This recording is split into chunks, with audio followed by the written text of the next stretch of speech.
Hi guys, welcome back to the channel and welcome to the week number 8 of 1 Week 1 Prep. 1 Week 1 Prep is a series of episodes where we're tackling emergency preparedness 1 week at a time. So this week guys, we're looking at the house security as simple as. First of all, I just want to apologize for taking my time to bring this video out to you. There was a little gap in between, but some of you might know I had a lot going on, so this is why I had the delay and I had to rely on the pre-recorded videos. But now, fingers crossed, we are back on track. Secondly, guys, when we're talking about the security of your household, we're going to be looking at this from a common sense basis. We're not talking about protecting our house during a civil unrest where there is potentially 20 people trying to get in. I know some people think, yes, you can just do this and your house will be safe. You know, a bunch of people trying to get in. This is not what we're doing. Okay, we're just looking at this basic common sense for average people. Okay, again, for some of you who might know and follow the channel, you know I had some incident before where somebody was trying to come into my house under false pretenses.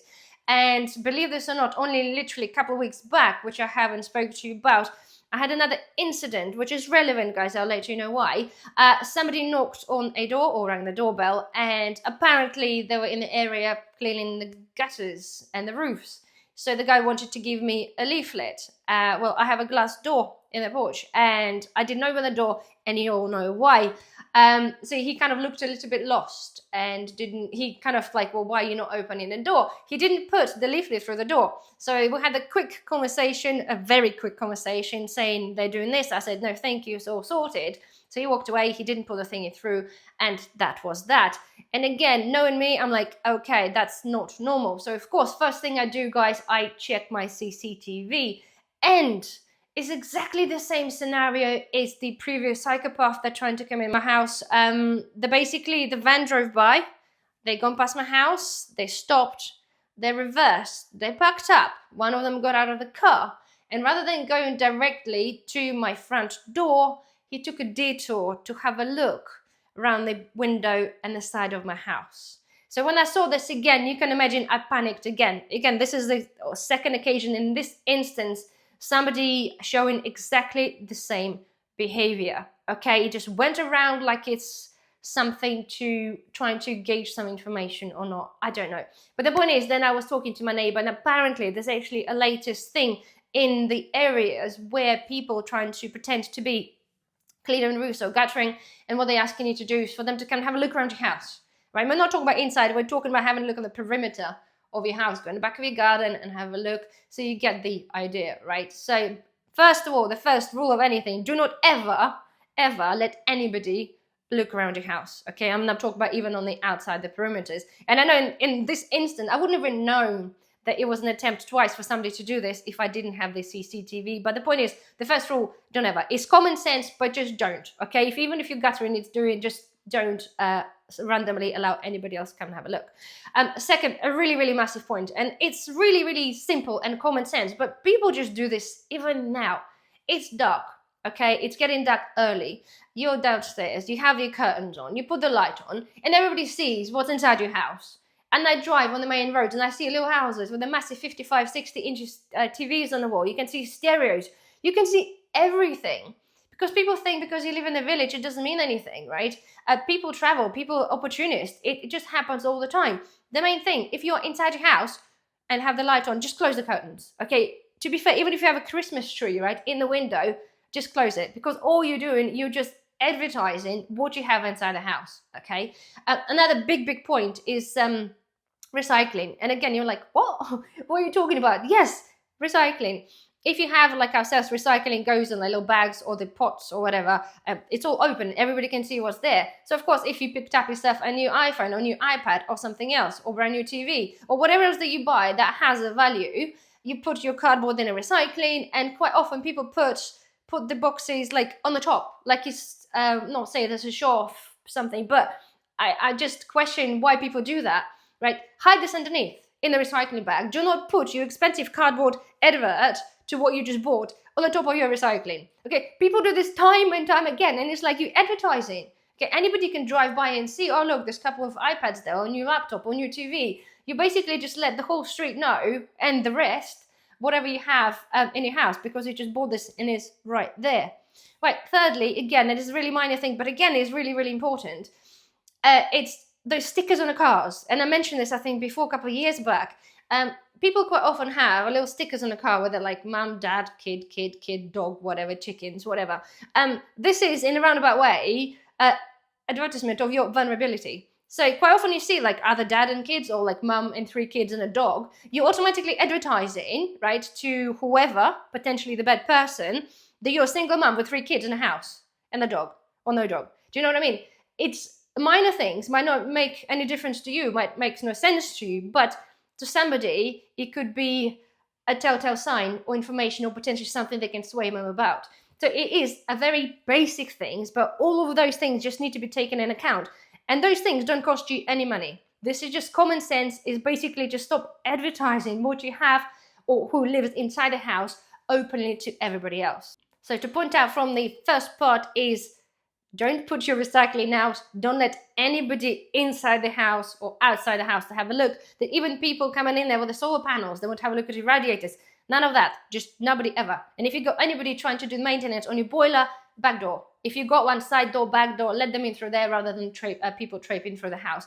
Really, really important. So now, coming into the outside. And again, we're talking about the outside perimeter. That's the first thing that people look at. And I do wonder, again, when I see on CCTV, people see what's on the other side of the house, right? This is, I reckon, why they take a detour. They want to see where there is the tall fence there, or the gate there, or is the hedge in there. They just want to assess on the situation, what's happening. So the main point for me, or for you guys, is to make sure if you do have gates, lock them. If your gates are only yay high, they're pointless. Make yourself a tall gate. First thing, again, having my paranoia with many things obviously that have happened, our gates are really tall. And we're talking about our hedging is really tall to match that. So it's pointless to have a tall hedge and a gates like that. Everything got to work together. You're basically trying to, sort of create yourself like a little cocoon. Okay, so basically, if you have your side gates, make sure they're locked, make sure they're tall enough. If you got hedging, maybe let them grow a little bit higher. Depends what you got going on the other side, where there's a neighbors and so on. Make sure there's no ladders left outside. So many people leave the ladders like inside of the house. And yes, I get it. Not necessarily people going to come in and put the ladders up and climb, but you're basically leaving somebody an opportunity either to steal the ladders or use the ladders to do or get somewhere, be it your shed or your second floor. Just think about it carefully. And of course, the next thing, guys, we talk about the lighting. Again, it's very basic, and majority of people probably will have them already. But if you go with the either solar or censored lighting, or both, as many as possible, make sure that everything is lit up. And now, again, it is a common sense, but it takes time, and I understand it takes money to make sure that you have all those bits, over the time. But yes, lighting is very important, okay? Front and back of the house. And of course, if possible, the CCTVs. To be fair, as I said, we do have the CCTVs front and back, and I can monitor. And the only trouble is when you do see this kind of behavior, it does make you a little bit weary. And I almost didn't want to make this video like when I was meant to do this, because I'm like, oh my God, why is this happening? Why I feel like it's a target for people to come and have a look around my house. But anyway, the point is, right, so make sure you have CCTV. At least you can monitor people behavior. If people coming back, it's just there for your safeguard, and they don't have to cost you arm and a leg. So talk about the insides then. Again, since the incidents there, the paranoia set in, and although we had some security features there, I found now I have to just do that one step further. So first of all, there will be a common sense thing that people just tell you to do, to make sure you either change the lock or put the decent lock, or screwing your hinges really deep. It's kind of a little bit of a, not saying nonsense advice, it kind of makes sense, but you got to understand your property, okay? And this is why reason, guys, I do not have a printables for this week, because your property could be totally different to my property, okay, how it's laid out, and in terms of what you have as your first barriers of entry into your property, basically. So this is why it's important. I'm going to go through the bits that I have and chose to have, and then I'll put the links down in the description so you can have a look at the products and see whether there's any of it is suitable to you. So anyway, so we're talking about the doors, back doors, front doors, if you've got secondary doors, and we're talking about the windows, okay? So in instance, the windows, let's target them first. The windows, you can cover them with the film, which I did say to you guys I was going to do, and I did. Is basically one-way film, okay? So during the day, if somebody's trespassing past your window, that cannot see inside. The same principle will apply at nighttime. If the light is on and it's one way, they will see what's in, be it a little bit dimmer. but they'll get to see what's inside anyway. So you still have to be careful if you are on a pathway or the people driving by. Make sure you still close the window even with the one way.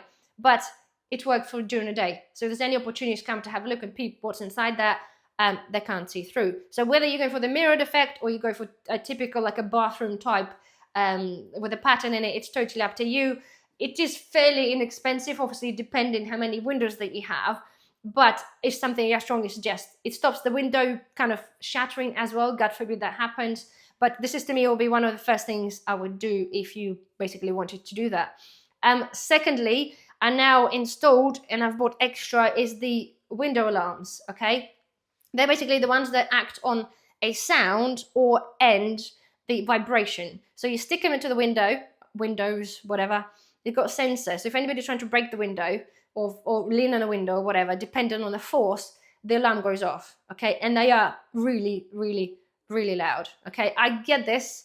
It is not particularly cheap, especially if you have a lot of windows, because you kind of have to put this on pretty much, I think, every pane of window if you've got a lot to make sure you have. But to me, that kind of acts like a very good idea, because if anything happens, the sound goes off, at least it's a deterrent of somebody trying to get in or break the window. Another thing for the windows and patio doors, and I'm going to be installing the extras, is those little locks like this. Okay, you can buy the metal or the plastic. Basically, they go on the inside, so you screw this to your door or window and you can lock it. You can buy them with the locks, which I have, and you basically put it down at night time or in the windows if you're not operational. Basically, if somebody's trying to tug the window out, it basically gives it an extra bit of resistance. And again, it's not something huge, but all those little things to me just make me feel just that a little bit better. So again, all the glass doors, if you go patio doors, glass doors, and all the windows, I suggest you have any kind of lock. There are many options available. Okay, so now, windows are done. So one for each pane. We've got the films up there. That's as good as it gets, right? You can put the bars on the window if you want, but they're really, really expensive. And it is a little bit OTT, right? But nonetheless, right, so windows are done. So next thing for me, again, now I'm looking at locking the doors from that room into, say, the main, whether it be a hallway or something else. So now I also bought latches for the door to go in on the doors that are adjacent to like the biggest window. Okay, it just, again, it's a very little things, but we're talking about potentially, first of all, deterring people, making noise when they're coming in, if they're, God forbid, trying to come in.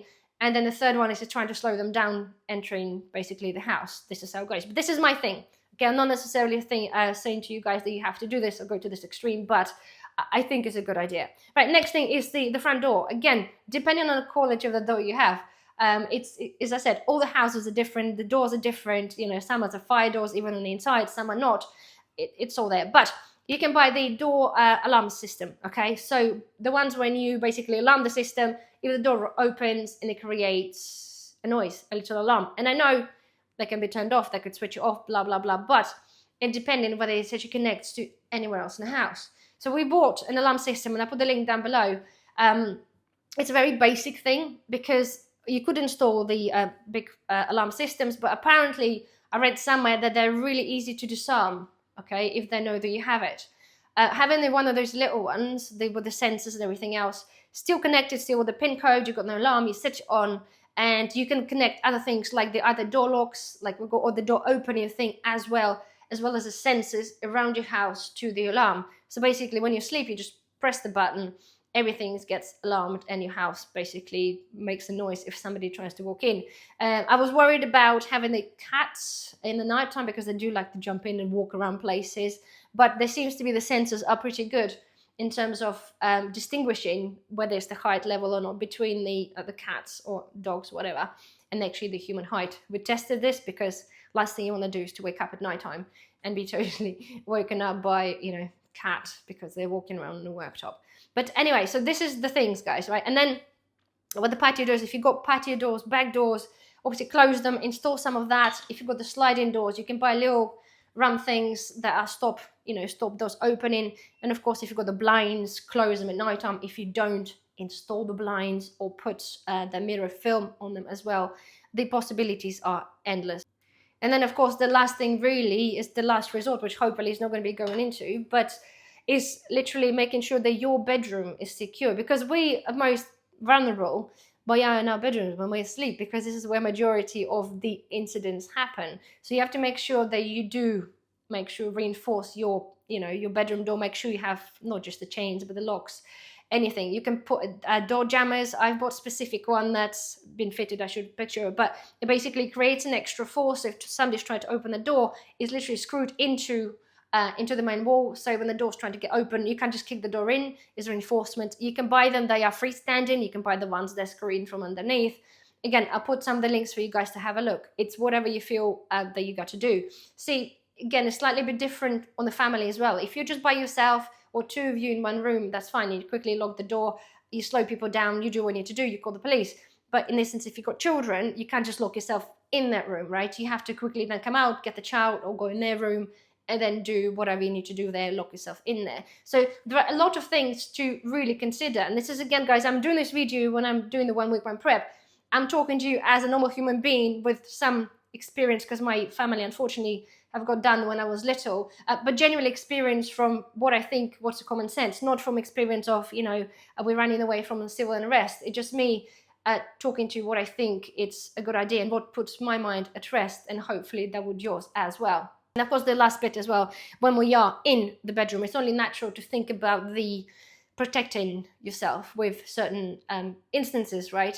God forbid, of course, are going to come to that. But obviously, knowing our laws and regulations in the United Kingdom to what we allowed or not allowed to have, of course, one can improvise what they think and make them feel safe inside the house. So I recently decided to take up a golf lessons and the baseball lessons. So I thought, yeah, why not? It's rather good pastime. So this means that I can have myself a little baseball bat, a golf club when I do go golfing, but I do keep them in my bedroom, of course, just in case. That's the point, right? So this is the thing. This is really, guys, where we're at. I said we're not totally trying to protect ourselves from the world collapsing. To be fair, because I really don't think we could. If world does collapse and you suddenly have, you know, 20, 30 people showing up in your household, is a group, it's really very little you can do. So this is what it is. But no, yeah, the basic things, guys, just think about your house, okay? Just have a walk around. Just think, find yourself, like if you maybe your window is not locked or like a loose hinge or something, just walk around. Common sense, just tighten things up. Buy those little things. You know, those things are not particularly expensive. We're talking, I think, about like £5 for the metal ones. They're about £5 or £6 on Amazon. You buy them in 10s or 5, whatever you want. The little door alarms, I think they're about, window alarms, about £7 each. Again, depending on how many you buy. It sounds like a lot of money, but could you really put a price on the security or peace of mind? I certainly couldn't. I still got a long way to go. I would like to literally have this on every single bit, on every single door. But obviously, yeah, the finance dictate. But if we take steps now, just be the little steps that could make the biggest of difference. It's literally, first point is just deterring, okay? And having a sticker, smile on CCTV. I finally got one as well. Might not work for anybody, okay? Some people are targeted as a household, and some people are just end up being the victims of opportunists, okay? But as much as you can do in terms of just deterring visually, first thing, before even any attempts, that's a good start to me. So anyway, guys, I do hope you have found this video at least a little bit helpful. As I said, all the links, at least of the products that I have tried and used, are going to be down in the description below. Otherwise, thank you very much for watching. Don't forget to subscribe, thumbs up, and I shall see you in the next video. Bye-bye.